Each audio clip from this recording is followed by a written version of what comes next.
You searched how to buy shares of Next Biometrics Group ASA. Next Biometrics makes biometric fingerprint sensors and authentication solutions. It trades on Euronext under the ticker NEXT.OL, and this video is for educational purposes only. To buy shares, you need a broker, and we'll use eToro as an example to show the process.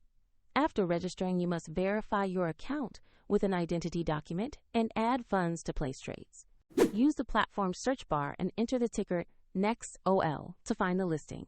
Select the matching Next Biometrics Group ASA result to open its stock page. On the stock page, review basic company information and the price chart to confirm it is the correct asset.